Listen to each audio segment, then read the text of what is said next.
제가 부흥회 많이 다녔지만은 이렇게 크게 박수 치는 교회는 처음인 것 같습니다. 아니.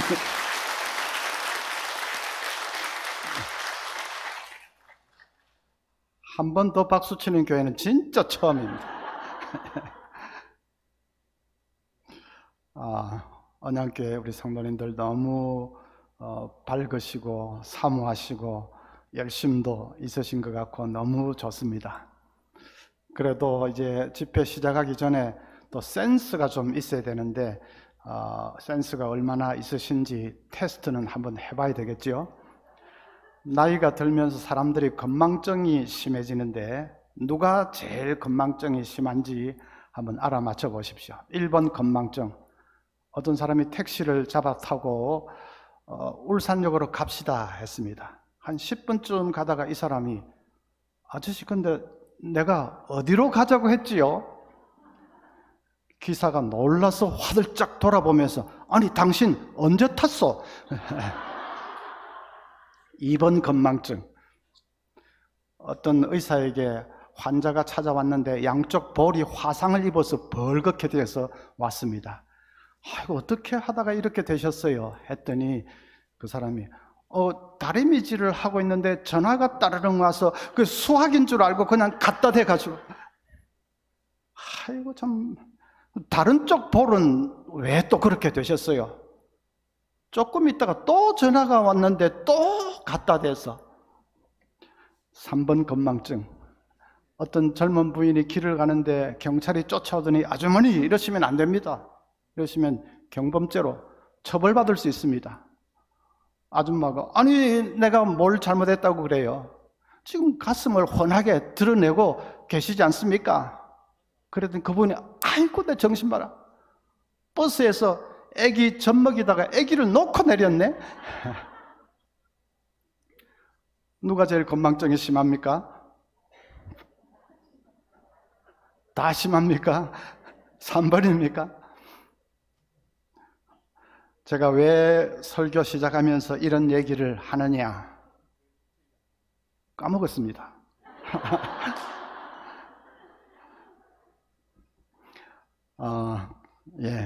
우리 언양교회 성도님들 반응도 잘하시고 마음이 활짝 열려 있는 것 같습니다. 앞으로 3일 동안 계속해서 마음을 활짝 열고 반응도 잘하시고 하나님 말씀 사모하면서 같이 은혜를 나눌 수 있기를 바랍니다.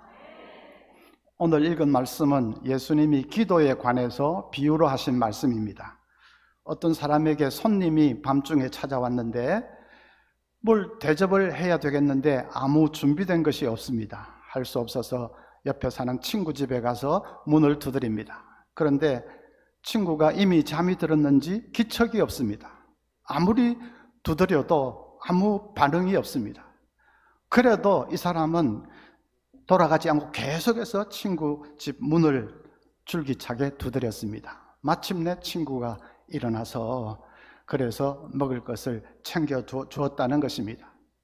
친구 관계 정도로는 그 늦은 밤에 아무리 두드려도 일어나지 않지만은 하도 줄기차게 두드리니까 그래서 할 수 없어서 일어나서 음식을 챙겨 주었다는 것입니다. 그 얘기를 하면서 주님은 이렇게 결론을 맺습니다. 내가 너희에게 이르노니 구하라 그러면 너희에게 주실 것이요 찾으라 그러면 찾을 것이요 문을 두드리라 그러면 너희에게 열릴 것이라. 열심히 찾고 구하고 문을 두드리고 하는 것이 기도라고 말씀하십니다. 그렇게 간절히 찾고 구하고 두드리면 반드시 응답받는다 그렇게 말씀하십니다. 주님의 이 말씀을 통해서 우리가 배울 수 있는 기도의 이 본질적인 특징이 있습니다. 오늘 저녁에 그것을 좀 우리가 주목해서 살펴보려고 합니다. 첫째로 기도는 간청하는 것입니다. 음식을 구하기 위해서 친구 집 찾아가서 문을 두드릴 때에 그 사람이 어떻게 문을 두드렸을까요? 아주 부드럽게 세련되게 아주 조용하게 문을 두드렸을까요? 여보게 좀 일어나 보게 여보게 그랬을까요? 아니지요. 문을 쾅쾅쾅쾅 두드리면서 여보게 좀 일어나 보게, 빨리 좀 일어나 보라니까, 고함을 쳐댔을 것입니다. 왜 그렇게 늦은 밤에 남의 집 문 앞에서 무례하게 왜 그렇게 합니까? 그 사람을 꼭 깨워야 되니까요. 깨워서 음식을 좀 받아내야 되니까요. 이 늦은 밤에 이 집 아니면 어디 가서 음식을 구할 수 있겠습니까?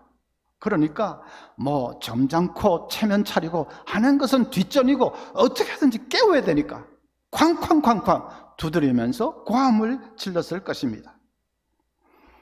주님은 그렇게 하는 것이 기도라고 말씀하십니다. 간청하는 것이 기도입니다. 막무가내로 머리를 들이미는 것이 기도입니다. 8절 끝에 보면 그 간청함을 인하여 일어나 그 요구대로 주리라. 여기 간청이라는 단어의 원어의 뜻은 뻔뻔하다, 부끄러움을 모른다, 그런 뜻입니다. 아주 뻔뻔하게 보일 정도로 머리를 들이밀면서 부끄러운 줄도 모르는 것처럼 그렇게 머리를 들이밀면서 간청하는 것이 기도입니다. 왜 그래야 합니까? 어떻게든 하나님께 응답을 받아야 되니까요. 우리 가정의 이 절박한 문제 하나님이 해결해 주시지 않으면 누가 해결할 수 있습니까? 전능하신 하나님은 그 문제를 해결해 주실 수 있으십니다. 그래서 막무가내로 그냥 머리를 들이밀고 진드기처럼 달라붙어서 간청하는 것, 그것이 기도입니다. 그 말은 기도할 때는 꼭 고래고래 고함을 질러야 된다, 그런 뜻은 아닙니다. 어떤 아이가 밤에 이제 자기 전에 기도를 하면서 이렇게 기도를 합니다. 하나님, 새 자전거 하나 사주세요. 제 거는 고물이에요. 하나님, 새 자전거 주세요. 고함을 질렀습니다. 엄마가 달려가서 얘야, 하나님이 귀가 먹으셨냐? 왜 그렇게 고함 질러? 그랬더니 아이가 하는 말이, 알아요 엄마, 하지만 우리 할머니는 옆방에 계시잖아요. 그리고 할머니 귀가 좀 어두우시잖아요. 지금 그 아이는 누구에게 기도하고 있습니까? 할머니에게. 할머니 들으라고. 아이니까 그렇게 좀 잘못 생각한 것이지요. 우리가 인간 누구 들으라고 기도하는 것이 아니라 하나님께 기도하는 것이라면 고함을 질러도 좋고 조용히 기도해도 좋습니다. 하나님은 다 들으십니다. 그런데 조용히 기도하더라도 마음만은 간절하게, 마음만은 절박하게 그렇게 기도해야 됩니다. 조용히 기도하더라도 마음만은 정말 간청하는 자세로, 들이미는 자세로 그렇게 부르짖고 기도해야 됩니다. 하나님이 응답해 주시지 않으면 우리 가정의 이 문제를 어디 가서 해결을 볼 수가 있겠습니까? 성경을 보면 믿음의 조상들이 기도할 때 전부 간청하면서 기도했습니다. 하나님이 소돔 고모라를 멸하려고 하니까 아브라함이 뭐라고 기도했습니까? 하나님, 그 성에 의인 50명만 있으면 멸하지 않겠습니까? 하나님이 그러겠다고 하니까 45명만 있으면 멸하지 않겠습니까? 그러나 하니까 40명만 있으면요, 30명만 있으면요, 20명만, 10명만. 아브라함이 끈질기게 늘어붙었습니다. 정말 누구 사람이라면 막 짜증을 내도 막 그냥 짜증을 폭발시킬 수 있을 정도로. 그러나 하나님은 짜증내지 않으시죠. 아브라함이 하나님께 그렇게 간절하게 계속 졸라매었습니다. 야곱은 어떻습니까? 야복강 나루터에서 천사를 붙들고 씨름하면서 창세기 32장 26절에 야곱이 가로되 당신이 내게 축복하지 아니하면 가게 하지 아니하겠나이다. 환도뼈가 부러져서 그냥 절뚝절뚝 위골이 되어서 절면서도 그냥 천사를 붙들고 늘어졌습니다. 축복해 주지 않으면 절대로 못 갑니다. 못 갑니다. 믿음의 조상들은 전부 그랬습니다. 하나님을 끈질기게 붙들고 늘어지고 매달리고 간청하고, 그래도 안 되면 하나님과 설전을 벌이기까지 했습니다. 그것이 기도입니다. 아브라함 헤첼이라는 유대인 학자는 이렇게 말했습니다. 사랑의 하나님이 때로 냉정하게 나타나실 때 그 모습을 받아들이기를 거부하는 것이 구약에 나타나는 기도의 전형적인 형태다. 선지자들은 결코 하나님의 냉정함을 순순히 받아들이지 않았다. 그냥 고개를 끄덕이면서 당신의 뜻이 이루어지이다 하지 않았다. 그들은 오히려 당신의 뜻이 변경될지어다 라고 하듯이 하나님께 도전했다. 그러면서 헤첼은 이렇게 덧붙였습니다. 인간은 하나님께라도 절대로 백기투항을 하면 안 된다. 표현이 조금 세지만은 그래도 우리가 성경을 보면 이 아브라함 헤첼의 관찰이 정확합니다. 우리 신앙의 선조들은 절대로 한 번, 두 번 매달려 보다가 안 되면 그냥 물러서 버리는 그런 사람들이 아니었습니다. 그렇게 보면 우리 기도는 너무 얌전한 것이 아닙니까? 너무 좀 수동적인 것이 아닙니까? 인권 운동을 했던 수전 트루스라는 사람은 한창 경제적으로 어려울 때에 이렇게 기도를 했습니다. 오 하나님, 당신은 제가 돈이 없다는 것을 아십니다. 당신은 어떤 방법으로라든지 저에게 돈을 주실 수 있습니다. 지금 꼭 그렇게 해주세요. 당신이 저에게 그렇게 해주실 때까지 저는 당신을 조금도 쉬지 못하게 할 거예요. 하나님. 그것이 여러분 기도입니다. 들어주실 때까지 하나님을 조금도 쉬지 못하게 하는 것, 계속 징징대면서 시끄럽게 구는 것, 계속 붙들고 늘어지는 것, 머리를 들이미는 것, 그것이 성경이 말하는 기도입니다. 주병진 씨는 개그계에서는 아주 신사로 통하고 사업으로도 굉장히 성공한 분입니다. 그런데 그가 뜻밖에도 자기 벤츠 승용차 안에서 여대생을 성폭행했다, 그런 파렴치범으로 몰려서 고소를 당했습니다. 전혀 그런 일을 하지 않았는데 자해 공갈단에게 걸린 것입니다. 그런데 그런 일은 한번 그냥 소문이 나면 사실이든 아니든 간에 그냥 일파만파로 소문이 퍼져가지 않습니까? SNS를 통해서 소문이 확 퍼지고, 그러니까 자기 운영하는 회사 그 주가도 떨어지고 하니까 주병진 씨가 어떻게 하든지 그냥 빨리 수습을 하자 하는 급한 마음에 그에게 이 합의금을 공갈단에게 주었습니다. 그게 좀 잘못한 것이죠. 그 합의금이 그만 발목을 잡았습니다. 자기 죄를 인정한 듯이 그렇게 재판부에 비춰졌습니다. 더군다나 이 피해자라는 여성과 공범이 또 2명이 있는데 이 사람들이 얼마나 입을 서로 잘 맞췄는지 도무지 빠져나갈 틈이 없도록 그렇게 되어 있었습니다. 결국 1심에서 유죄 판결을 받고 말았습니다. 그 지경이 되자 평생을 불신자로 살아왔던 이 주병진 씨가 두 손 들고 하나님 앞에 나아왔습니다. 늘 지갑 속에 부적 같은 거 넣고 다니는 사람인데 다 던져버리고 이제 나무로 만든 십자가를 대신에 이제 넣고 다니고, 그리고 하나님께 매달려 기도하기를 시작합니다. 지금은 이미 고인이 되었지만은 이 김자옥 씨 집에서 이성미, 박미선, 주병진, 김자옥 그렇게 4사람이 모여서 간절하게 기도를 합니다. 그러다가 이제 불이 붙으니까 우리 이러지 말고 교회 가서 기도하자. 그래서 동부 이촌동 충신교회로 달려갔습니다. 그때는 이미 밤 11시 다 넘은 아주 깊은 밤이라 교회 철문이 셔터가 내려져 있습니다. 그러니까 들어갈 수가 없으니까 철문을 붙들고 그 길가에서 4사람이 간혹 사람이 지나다니지만 아랑곳하지 않고 간절히 선체로 기도를 했습니다. 한참 기도하는데 누가 옆에서 엉엉 하면서 옵니다. 아버지, 아버지, 목을 놓아 부릅니다. 주병진 씨가 그냥 땅바닥에 주저앉아서 아버지를 목을 놓아서 부르면서 울면서 기도합니다. 그렇게 네 사람이 간절히 기도했습니다. 그런데 일주일이 채 지나지 않아서 놀라운 일이 일어났습니다.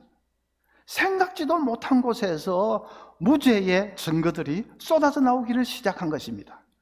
그 공범하고 주범하고 입을 딱 맞춰가지고 완전히 그냥 뒤집어 쓰게 무슨 빠져나갈 틈이 없게 돼 있었는데, 그런데 희한하게도 전혀 예상하지 못한 곳에서 이 무죄의 증거가 쏟아져 나오기를 시작한 것입니다. 결국은 2심에서 무죄 판결을 받았고, 그 공범들은 다 처벌받고 주범은 해외로 도피하고, 그렇게 해서 모든 것이 종결이 되었습니다.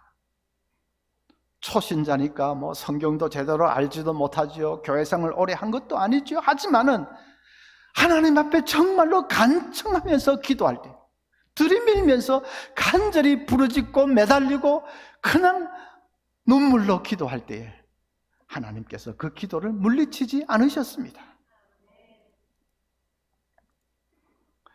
어떤 권사님이 제게 오셔서, 목사님, 며느리가 임신 5개월인데 지금 딸 달라고 기도해도 됩니까? 물으십니다. 요즘은 뭐 딸을 더 좋아하는지, 임신 5개월인데 지금 딸 달라고 기도해도 됩니까? 여러분, 임신 5개월이면 뱃속에서 이미 딸인지 아들인지 다 정해져 있을 것 아닙니까? 그런데 뭐 그걸 기도해도 될런지, 또 그건 다 정해져 있는데 아무리 하나님이라도 그런 거는 안 돼요. 지금 기도하면 안 돼요. 이렇게 말하기도, 목사가 그렇게 말하기도 좀 곤란하고, 그 질문이 쉬운 질문이 아닙니다. 여러분 어떻게 생각합니까? 자, 그런 문제는 참 기도하기가 곤란하지 않느냐, 우리가 그렇게 생각하는 이유는 하나님을 자꾸 시간 속에 가두어 버리기 때문에 그렇습니다. 우리는 시간의 제약을 받는 사람이지요. 우리는 현재를 살면서 과거로 돌아갈 수 없습니다. 또 미래로 미리 가볼 수도 없습니다. 그저 우리는 현재를 살 뿐이고, 시간은 일직선으로 흐릅니다. 한번 지나가면 다시는 돌아오지 않도록 일직선으로 흐릅니다. 우리에게는 그렇지만은 하나님은 그렇지 않습니다. 하나님은 시간 위에 초월해 계십니다. 하나님은 시간을 창조하신 분 아니십니까? 그러니까 하나님은 지금 계시다가 얼마든지 과거로 돌아가실 수도 있고 얼마든지 미래로 가실 수도 있고, 시간 위에 초월해 계십니다. 하나님은 과거, 현재, 미래를 한눈에 다 보고 계시고, 또 왔다 갔다 얼마든지 그렇게 하실 수 있으십니다. 그래서 지금 임신 5개월이지만은 지금 우리가 하나님 앞에 간절히 기도하면, 그 기도가 하나님의 뜻이면 하나님은 5개월 전으로 돌아가서 딱 아기가 착상할 때에 딸이 되게 해주십니다. 하나님 그렇게 하실 수 있으십니다. 시간을 초월해 계시니까. 그게 안 될 거라고 생각하는 것은 자꾸 우리 개념의 시간으로 생각하니까 그런 것이지, 하나님은 전혀 그렇지 않습니다. 얼마든지 우리 기도를 들으시고 그게 하나님 뜻이라면 하나님 그렇게 하실 수 있습니다. 임신 5개월이 아니라 내일 출산하는 날이라 할지라도 오늘 하나님 딸 주십시오 간절히 기도하면 하나님이 그 기도를 기쁘게 받으신다면 8개월 전으로 돌아가서 착상할 때 딸이 되게 해 주실 것입니다. 물론 그게 하나님 뜻이 아니면 또 아니겠지요. 그러나 하나님이 그 기도를 들으시고 딸을 낳든지 아들을 낳든지 내 임신 5개월 되어서 내 하는 기도가 영향을 미친 것은 분명합니다. 몇 년 전에 영화 인터스텔라 하는 영화 상영된 적이 있는데 혹시 보셨습니까? 인터스텔라. 젊은 분들은 아마 많이 보셨을 텐데, 막 이렇게 우주 여행하는 그 영화. 언양교회 성도는 너무 경건해가지고 영화는 안 보는 모양이다. 그 영화 보신 분들은 제가 하는 말을 금방 이해하실 것입니다. 4차원 세계만 들어가도 이제는 시간을 오버래핑 되면서 막 과거, 현재, 미래가 이렇게 겹쳐져서 나타나지 않습니까? 5차원 들어가면 시간을 초월하는, 그건 과학자들도 그럴 수 있다고 얘기를 합니다. 5차원에만 들어가도 과거, 현재, 미래의 이 경계가 다 허물어지는데, 하나님은 5차원이 아니라 50차원도 더 위에 계신 분인데, 시간을 창조하신 분인데, 얼마든지 우리 지금 기도하는 것을 들으시고 과거로 돌아가서 우리 기도에 응답되도록 그렇게 하실 수 있으신 분이십니다. 그러니까 핵심은 기도가 얼마나 놀라운가 하는 것입니다. 기도한다는 것이 얼마나 영광스럽고 놀라운 특권인가. 종교개혁자 존 칼빈은 말하기를, 기도를 통해 우리의 목소리가 하나님께 용납된다는 사실보다 우리를 더 흥분시키는 것은 없다. 우리 목소리가 창조주 하나님, 그 크신 하나님의 귀에 들리고 있다는 것을 생각할 때 그것보다 더 흥분되는 일은 없다. 정말 그렇지 않습니까? 어떤 사람이 영국의 이 윌리엄 템플 대주교에게 어떤 무신론자가 가서 시비를 걸었습니다. 기도하면 응답이 된다고요? 그건 응답이 아니라 우연의 일치겠지요. 윌리엄 템플 대주교가 이렇게 대답을 했습니다. 당신처럼 그렇게 생각할 수도 있겠지요. 그러나 분명한 것은 기도하면 우연한 일들이 자꾸 일어난다는 사실입니다. 기도하지 않으면 아무 일도 일어나지 않지만요. 뭐 응답이 어디 있냐? 그건 우연이다. 뭐 당신처럼 그렇게 우연이다라고 생각할 수도 있겠다. 당신은 불신자니까. 그러나 분명한 것은 기도하면 당신이 우연이라고 말하는 그 우연이 이상하게 자꾸 일어난다는 거야. 기도 안 하면 아무 일도 일어나지 않지만, 여러분, 그때 일어나는 것은 우연이 아니지요. 하나님의 응답입니다. 그래서 여러분, 간청하십시오. 너무 점잖게 주시면 그만, 안 주시도 그만. 우리 가정의 지금 문제가 그게 아니지 않습니까? 정말 해결받아야 되고 응답받아야 된다고 한다면 하나님 앞에 나아가서 간청하십시오. 결코 헛되지 않습니다. 하나님이 당신의 뜻대로 채워주실 것입니다. 그 다음 기도의 두 번째 특징은 인내하는 것입니다. 친구 집에 가서 이제 문을 두드리는 그 사람, 문을 아무리 두드려도 안에서는 기척이 없습니다. 그도 그럴 것이 이미 너무 늦은 밤입니다. 잠자리에 든 것이 분명합니다. 그래도 혹시나 싶어서 두드렸는데 아무 기척이 없습니다. 그러면 얼마나 맥이 빠지겠습니까? 힘이 쏙 빠지겠죠. 아이고, 그래 내가 이거 무리야, 그냥 돌아갈까 하는 생각도 났을 겁니다. 그래도 돌아가면서 끝이니까 그래도 돌아가지 않고 인내하면서 더 두드렸습니다. 한참을 두드리는데 어느 순간에 안에서 불이 착 켜지면서 누구요? 그럽니다. 아이고, 이제는 산 것이죠. 기도할 때 인내해야 됩니다. 우리도 아무리 기도해도 하늘은 꼭 불 꺼진 창처럼 그냥 아무 기척도 없고 무슨 하나님이 응답하시는 그런 아무 흔적도 없고 그럴 때가 있습니다. 꼭 불 꺼진 창 같습니다. 맥이 빠집니다. 그래서 아이고, 안 되는 모양이다 하고 포기하고 싶은 마음이 있을 때, 오늘 밤의 설교 제목이 뭐지요? 한 번 더 두드려 보라. 그냥 그만두자 하는 마음이, 돌아서자 하는 마음이 일어날 때에 여러분 꼭 기억하십시오. 한 번 더 두드려 보자. 그 사람도 한 번 더 두드렸더니 불이 착 켜지면서 이거 누구요? 살았습니다. 한국 사람들 인내심 없는 거 세계가 다 압니다. 동남아 여행하다 보면, 요즘 가지도 못하지만 전에 여행하다 보면 이 장사꾼들이 한국 사람인 거 알고는 빨리빨리 저거 막 놀립니다. 한국 사람들 늘 빨리빨리 하는 거 알고는. 어떤 사람이 이렇게 기도를 했다고 합니다. 하나님, 제가 인내심이 부족합니다. 제게 인내심을 주시옵소서. 지금 당장 주시옵소서. 인내심 달라고 하면서 지금 당장.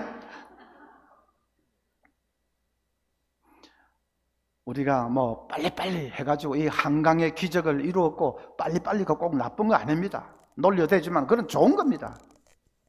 그런데 이 기도에서만큼은 뭐 빨리빨리가 아니라 인내할 수 있어야 됩니다. 이런 의문이 드는 분도 계실 겁니다. 하나님이 좀 빨리 응답해 주시면 안 되나? 하나님 왜 빨리 응답해 주시지도 않고 우리에게는 그냥 인내심을 가지고 기도하라고 하시고 빨리 좀 응답해 주시면 어디가 덧나나 하는 그런 의문이 드시죠? 다니엘 10장을 보면 다니엘이 큰 이 전쟁의 환상을 보았습니다. 환상을 보았는데 전쟁의 환상인데 그러나 그 구체적인 뜻을 잘 알 수가 없어서 너무 두렵고 답답하고 그래서 하나님에게 그 환상의 의미가 무엇인지 가르쳐 달라고 간절히 기도했습니다. 그런데 아무리 기도를 해도 응답이 없습니다. 다니엘이 너무 마음이 무겁고 슬펐는데 3주 지나니까 온몸에 광채가 나는 한 천사가 그에게 나타났습니다. 그리고 하는 말이 다니엘의 기도를 3주 전에 기도를 시작했을 때 벌써 하나님 들으시고 이제 응답해 주시려고 자기를 천사를 보냈는데 도중에 바사국 왕이 가로막았다고 했습니다.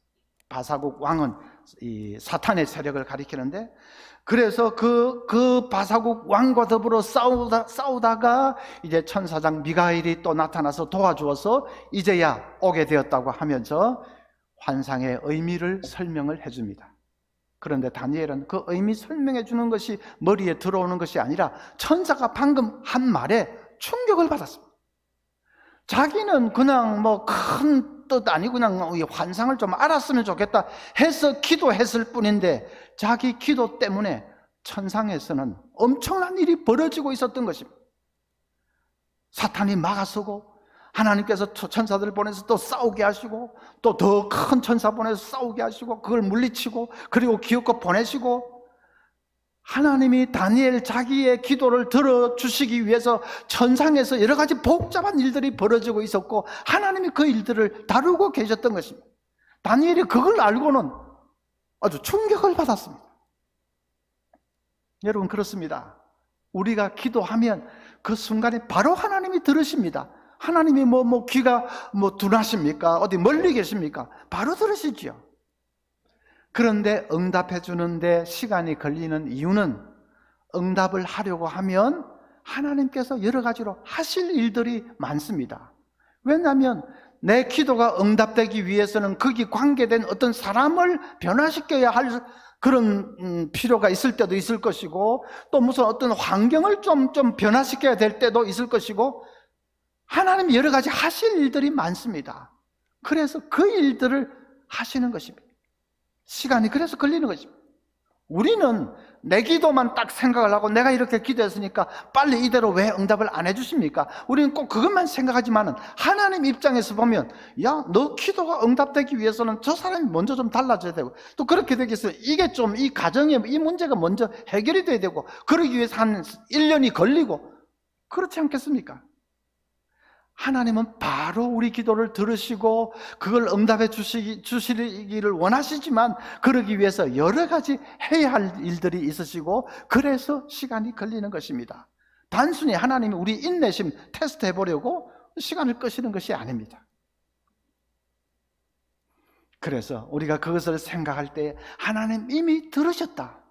하나님이 하늘에서 이제 일하고 계신다. 그것을 믿는다면 우리 인내해야 되겠죠. 여러분 지푸라기 하나로 코끼리 등뼈를 부러뜨릴 수 있다 하면 믿으시겠습니까? 그런데 부러뜨릴 수 있습니다.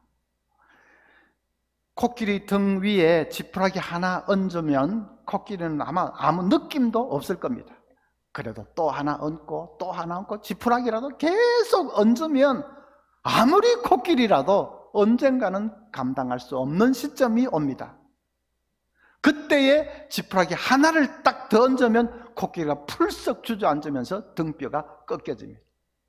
그것을 임계점이라고 합니다. 임계점. 계속 지푸라기를 쌓다가 임계점에 도달하면 지푸라기 하나 이제 딱 올리는데 코끼리 등뼈가 그냥 꺾여집니다. 우리 삶에도 이런 임계점이 있습니다. 아이들이 많이 보는 그 소설 해리포터를 쓴 조앤 롤랑이라는 이 여자 작가는, 조앤 롤링, 이 여자 작가는 아마 이 해리포터 책을 써서 영국 여왕보다도 더 큰 부자가 된 사람입니다. 그런데 처음에 해리포터를 출간할 때에 어느 출판사에서도 책을 내주지 않았습니다. 그도 그럴 것이 무명의 어떤 아줌마가 아기를 카트에 태우고 끌고 와서 무슨 원고 뭉치를 가지고 와서 이거 좀 출판해 달라고 하는데 어느 출판사가 출판을 해주겠습니까? 모두 12군데에서 빠꾸를 놨습니다.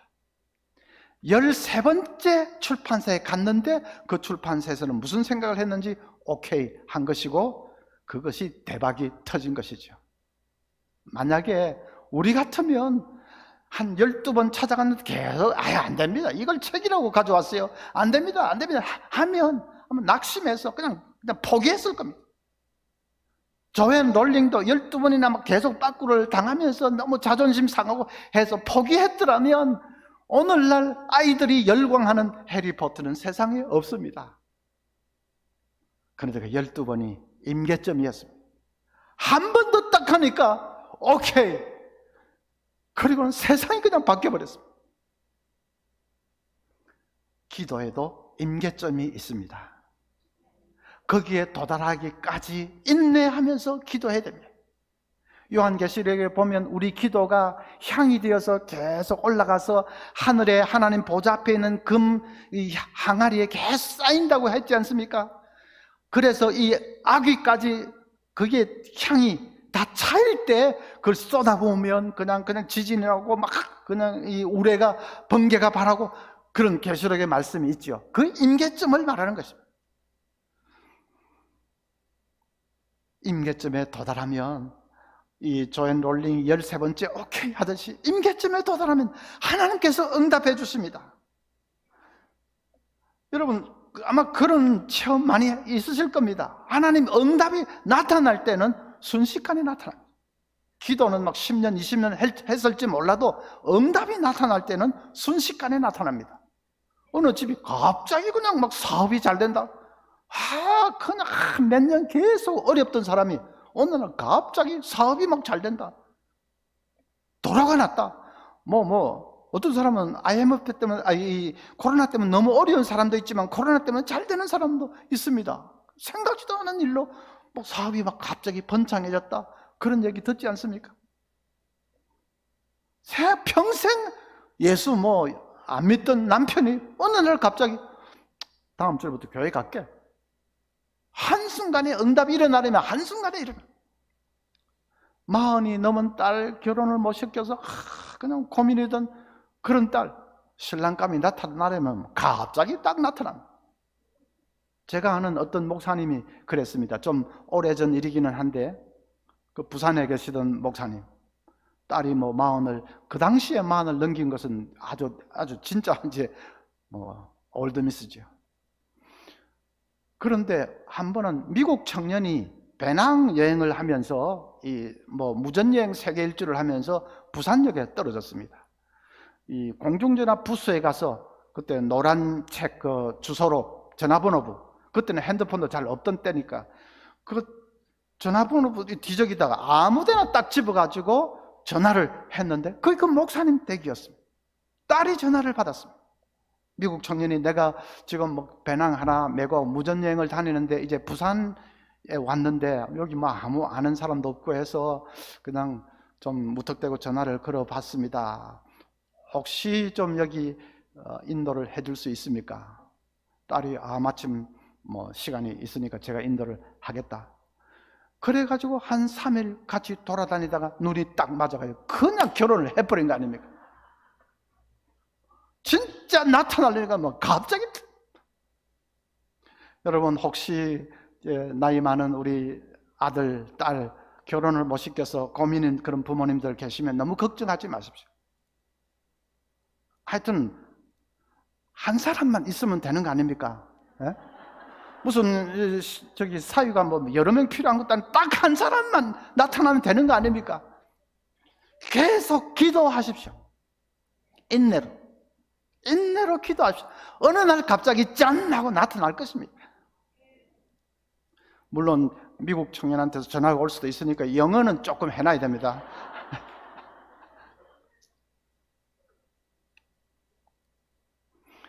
몇 년 전에 저희 교회에서 그 분당에 이찬수 목사님 모시고 부흥회를 한 일이 있습니다. 둘째 날 저녁 집회를 앞두고 이제 식사를 같이 하면서 뭐 이런저런 얘기하는데 이 목사님 저에게 한 목사님 그 신학교 두시고 교회 오셔서 7년 만에 뭐 교회가 4배로 성장했다고 하는데 정말입니까? 제가 장난기가 좀 발동을 해가지고 뭐 하나님 은혜로 그렇게 되기는 됐습니다. 그래서 제가 그동안 어깨에 힘 좀 잔뜩 주고 다녔는데 이 목사님 때문에, 이 목사님은 10년 만에 뭐 2만 명 지금 모인다고 하니까 목사님 때문에 제가 뭐 약고가 다 죽었습니다. 그랬더니 그 목사님이 농담인데도 약간 당황을 하면서 아이고 목사님 그런 거 아닙니다. 그런 거 아닙니다. 저는 좀 특별합니다. 그러면서 자기 아버지 얘기를 했습니다. 이찬수 목사님 아버지도 목사님이신데 시골에서 목회를 하셨습니다. 그런데 그 목사님은 말을 더듬으십니다. 보통 더듬는 게 아니라 좀 심하게 더듬으시는 것 같습니다. 목사가 말을 더듬으니까 아무래도 설교가 뭐 제대로 되겠습니까? 뭐가 잘 되겠습니까? 그래서 시골 조그마한 교회에서 무지하게 고생을 하신 것 같습니다. 그러니까 그 목사님은 대신에 기도를 많이 하셨습니다. 뭐 시골 교회 교인들 몇 명 되지도 않으니까 몇 명 가정을 위해서 기도하고 나면 그 다음에는 이제 자기 자녀들을 위해서 기도를 엄청나게 하셨습니다. 한 번은 40일 금식 기도에 들어가셨는데 17일째 되던 날 쓰러져서 그대로 세상을 떠났습니다. 그래서 이찬수 목사님 하시는 말씀이 우리 아버지가 자식들을 위해서 생명을 바치면서 기도하셨기 때문에 그 응답으로 제가 지금 목회에 복을 받은 것입니다.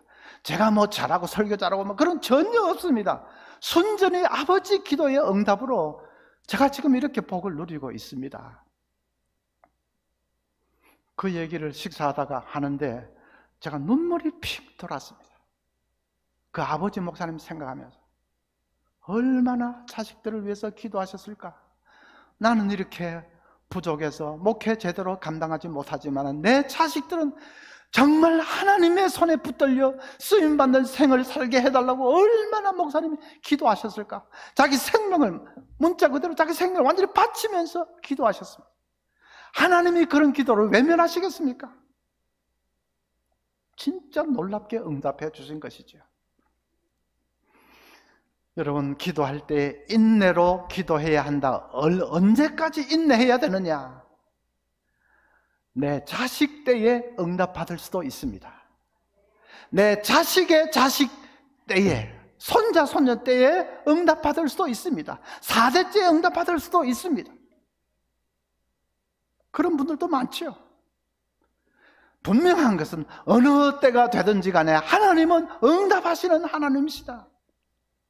그래서 여러분 인내로 기도할 수 있기를 바랍니다. 우리 인내한다는 것은 이게 될런지 안 될런지 긴가민가 하면서 그저 하염없이 기다리면서 인내하는 그런 것이 아닙니다.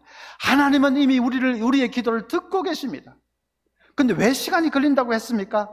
다른 그 기도 응답에 주려고 하니까 여러 가지 다른 일들을 교통 정리를 해야 되기 때문에 시간이 걸리시는 것입니다. 우리는 그런 것을 잘 모르니까, 그러니까 우리는 인내하면서 하염없이 기다리는 것이 아니라 하나님이 일하고 계신 것을 믿고, 이미 하나님 다 들으신 것을 믿고, 하나님의 때가 임계점이 다가온다는 것을 믿고 기쁨으로 기다리는 것입니다. 그렇게 하실 수 있으시겠습니까? 자, 이제 중요한 거 한 가지 남았습니다. 이제 말씀 들으면서 정말 간청하면서 기도할 때, 또 인내하면서 기도할 때 하나님 꼭 들어주신다, 기도해야 되겠다 하는 마음은 여러분 다 나실 겁니다. 그런 마음 생기지 않는다면 뭐 안 되죠. 여기 언양교회 우리 성도님들 다 그런 마음은 드실 겁니다. 그런 마음만 있으면 이제 앞으로 기도가 저절로 될 것인가? 그건 그렇지 않습니다. 그렇게 되지 않습니다. 기도에는 훈련이 있어야 됩니다. 기도의 훈련이 따라야 됩니다. 제가 대학 시절에, 아주 옛날이지요. 대학 시절에 이제 뭐 등록금도 잘 없고 하니까 남의 집에 입주해서 가정교사를 하면서 등록금 벌고 그렇게 했습니다. 한 번은 입주해가지고 어느 고등학생을 가르치는데 어느 순간부터 그 고등학생의 누나가 대학교 1학년인가 그랬는데 저를 보는 눈이 조금 이상합니다. 흑심을 품은 게 분명합니다. 야릇하게 보면서, 그러더니 어느 날 토요일 날 태릉 그 배밭에 자전거 타러 가지 않겠느냐고 합니다. 이제 본색을 드러내는 거죠. 데이트 신청입니다. 너무 기분이 좋은데 그건 문제가 하나 있습니다. 제가 자전거를 탈 줄 몰랐습니다. 뭐 자전거 타본 일이 있어야죠. 그래서 이 모처럼 이 데이트하자고 하는데 이거 놓치면 안 되겠는데 자전거는 탈 줄 모르고 어떻게 할까 고민하다가 에라 뭐라 가보자 했습니다. 자전거 그거 뭐 어렵겠나, 그냥 넘어지려고 하면 더 빨리 확 밟으면 되겠지. 내가 뭐 운동신경이 없는 것도 아니고. 그래서 가자고 했습니다. 약속한 토요일, 아마 5월달이었던 것 같습니다. 아주 눈부신 봄날인데 무슨 백꽃 향기도 가득한 그 태릉 자전거 타러 자전거 데이트를 갔습니다. 그래서 자전거를 이제 올라탔습니다. 어떻게 됐을까요? 응? 어떻게, 왜 이 남의 불행을 그렇게 기뻐하면 안 되지요?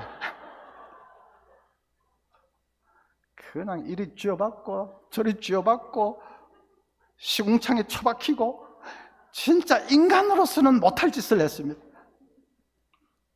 안 되더라고요. 생각은 막 꿀떡 같지요. 잘 폼나게 타고 싶은 그런 마음은 꿀떡 같지만은 마음만으로는 안 됐습니다. 자전거를 타고 싶은 의지는 충천했습니다. 그런데 의지도 안 되고 마음으로도 안 되었습니다. 어떻게 자전거를 탈 수 있습니까? 훈련이 되어 있어야 됩니다. 연습이 되어 있어야 됩니다. 자전거를 탈 줄 알아야 됩니다. 탈 줄 알아야 그런 순간에 탈 줄 아는 것이지, 탈 줄도 모르고 훈련 연습도 아무 안 해놓고 마음만으로 덜컥하면 인간으로서 못할 짓을 하게 됩니다. 너무 창피해가지고 그냥 그 달만 겨우 채우고 그 집에서 나와버렸습니다. 완전히 데이트도 뭐 꽝이고 다 실패했죠. 기도도 마찬가지입니다. 아, 정말 기도해야 되겠다. 하나님 들으신다. 기도해야 되겠다. 마음은 꿀떡 같죠? 그런데 훈련이 되어 있지 않으면 기도가 안 나옵니다. 지금 가정에 큰 시련을 당해가지고 기도해야 되겠는데 엎드렸는데 5분을 그냥 감당을 못하고 주리가 틀리고 눈을 감으면 뭐 하나님 보이는 것이 아니라 그냥 캄캄하기만 하고 주여 주여 몇 번 해보고는 그냥 막 5분을 넘어가지 못하고 기도가 안 됩니다. 요즘은 이 초보 운전 그 스티커 붙이는 것도, 전에는 막 왕초보하고 뿅아리도 그려놓고 했는데 그건 다 옛날 말이고, 요즘은 아주 아이디어가 얼마나 좋은지, 어떤 그 스티커 보니까 3시간 동안 직진만 했습니다. 그래 붙여놓은 사람도 있고, 어떤 사람은 저도 제가 무서워요 이렇게, 어떤 사람은 조금 문학적으로 전 이미 글렀어요. 먼저 가세요. 이런 사람도 있고. 근데 제일 앞거는 제가 딱 보니까 조금 길기는 하지만 이렇게 써붙여 놨습니다. 답답하시지요? 저는 환장하겠습니다. 그 스티커를 보니까 앞에서 빌빌대도 그냥 빵빵 못 하겠더라고. 자기는 얼마나 진짜 자기는 환장하고 싶을 거예요. 마음대로 이게 안 돼가지고. 마찬가지입니다. 저 집사님 가정에 지금 어려운 우린 큰 시련을 당했는데 왜 좀 기도를 안 할까? 사생결단하고 하나님께 매달리면 사는데 왜 기도를 안 할까? 우리는 옆에서 그러지요. 본인은 지금 환장할 것 같습니다. 기도가 안 돼가지고 하고 싶은데 눈만 감으면 캄캄하고 그냥 기껏 한다는 것이 목사님 기도 좀 해주십시오, 뭐 권사님 기도 좀 해, 남에게 부탁만 하고, 부탁도 해야 되지만은 자기가 또 기도를 해야 되는데 자기는 기도가 안 나와서 환장하고 싶을 것입니다. 그렇게 되지 않으려면 평소에 기도를 훈련해야 됩니다. 평소에 자전거 타는 거 연습을 해놔야 되듯이 평소에 기도를 훈련해야 됩니다. 어떻게 해요? 새벽에 나오셔서 엎드리셔야 됩니다. 지금 코로나 시기고 뭐 가정에 지금 별 문제도 없고 한데 뭐 새벽마다, 그게 아닙니다. 문제가 있을 때 기도하려고 하면 기도가 안 된다니까요. 문제가 없을 때 평소에 새벽에 기도의 훈련을 쌓아 놓아야 이제 문제가 생길 때 부르짖을 수 있습니다. 훈련을 해야 됩니다. 자, 그래서 여러분, 우리 언양교회 기도 열심히 하시는 것은 알지만 그래도 더 힘을 내야 되겠습니다. 새벽에 기도의 제단을 쌓을 때 제일 조심해야 될 게 뭘까? 제일 안 되는, 왜 새벽에 나오지 못하는 사람들, 그 왜 그럴까? 새벽에 나오기 위해서, 기도 훈련을 쌓기 위해서 여러분 뭘 해야 되겠습니까? 첫째, 두 가지 있는 첫째는, 첫째 뭘까요? 새벽에 나올 수 있기 위해서는 밤에 일찍 주무셔야 됩니다.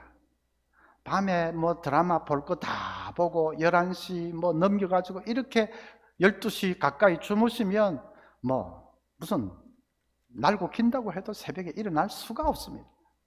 그래서 내 새벽 재단 기도에 훈련 해야 되겠다 하면서 여전히 밤에 늦게 주무시는 분들은 그걸 할 마음이 없는 분입니다. 새벽에 일찍 자리에 드셔야 됩니다. 또 한 가지 새벽에 나오는 것을 제일 강력하게 가로막는 게 뭘까? 다음에 하는 것이죠. 다음에. 목사님 말씀 들어보니까 정말 좀 새벽 기도 해야 되겠다. 그런데 다음 달부터 하자. 뭐 지금 이제 하반기 들었는데 내년부터 하자. 다음 주부터 하자. 틀림없이 귀에 속닥속닥 그 소리가 들려올 것입니다. 그게 얼마나 강력한지요. 다음에. 마귀는 절대로 하지 말라고 하지 않습니다. 뭐 그런 거 하지 말라고 하지 않습니다. 마귀는 늘 다음 달부터, 내년부터 산뜻한 마음으로 1월 10년부터. 그래서 솔깃해서 넘어가 버린 사람들 얼마나 많은지 모릅니다. 마귀 중에 다음 마귀가 제일 강력한 마귀.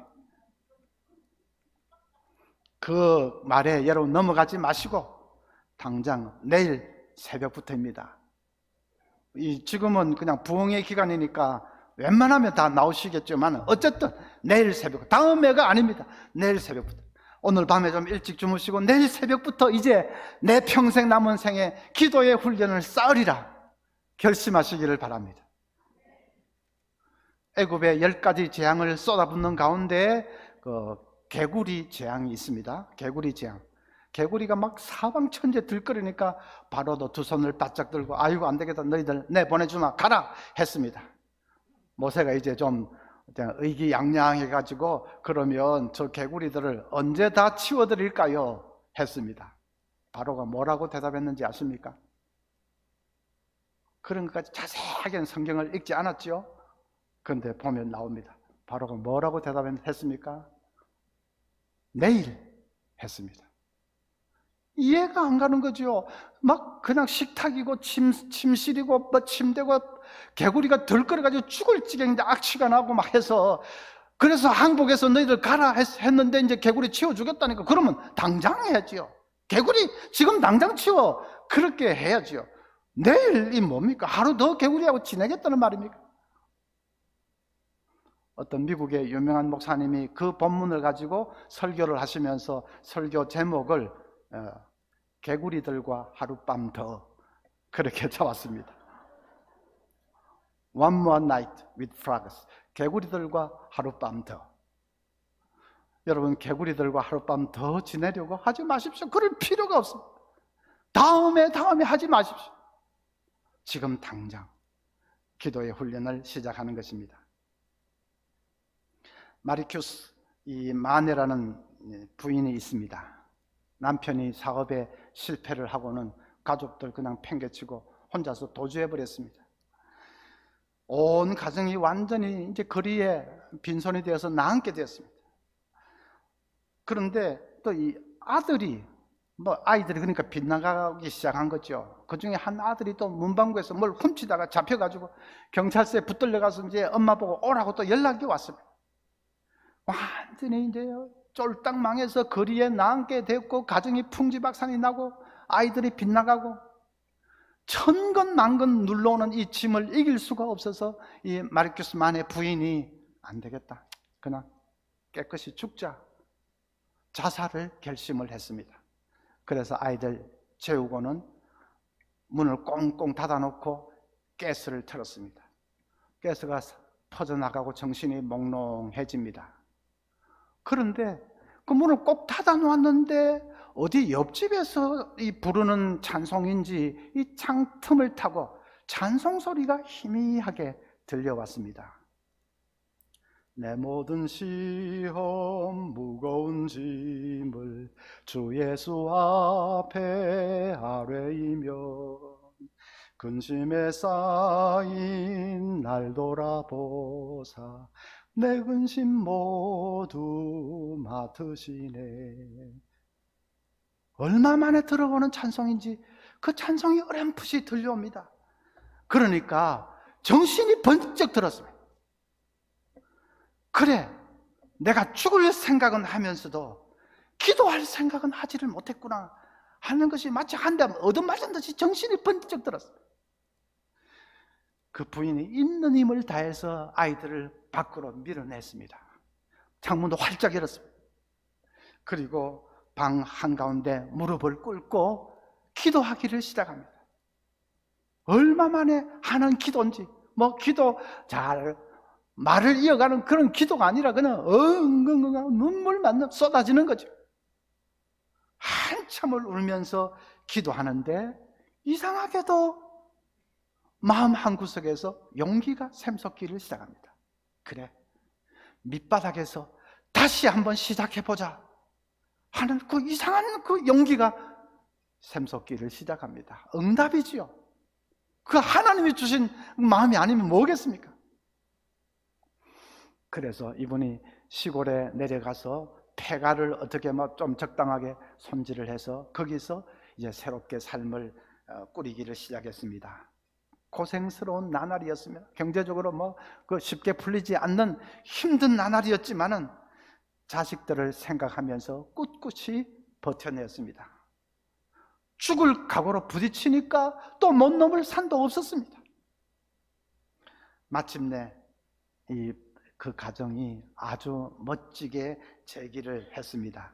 아이들도 잘 커서 그래서 성공을 하고 그 가정이 기적처럼 회복이 되었습니다.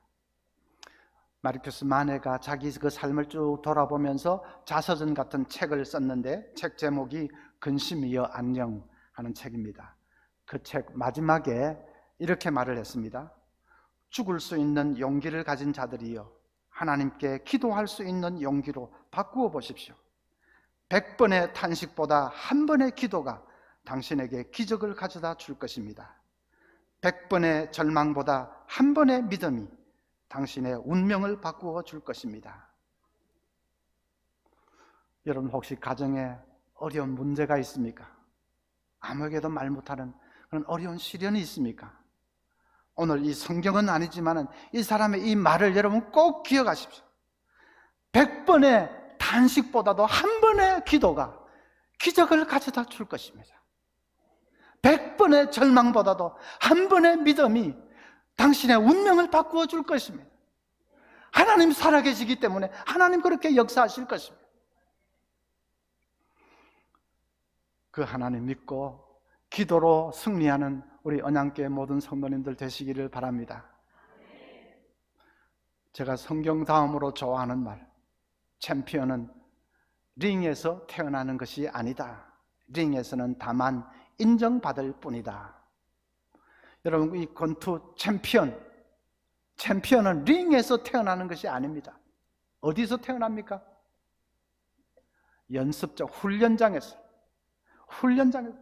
비지땀을 흘려가면서 계속 그 샌드백을 두들기고 스파링 파트너 두들기고 막 하는, 땀을 뻘뻘 흘리면서 어떨 때는 쓰러지기도 하고 자빠지는 그 훈련장에서 챔피언은 이미 탄생한 것입니다.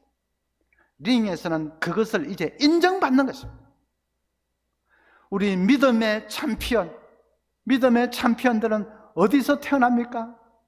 기도의 훈련장, 새벽마다 하나님 앞에 나와서 씨름하면서 간청하면서 인내하면서 기도하는 그 기도의 훈련장에서 믿음의 챔피언은 이미 탄생한 것입니다. 이제 시련을 당할 때 그것을 인정받게 될 것입니다.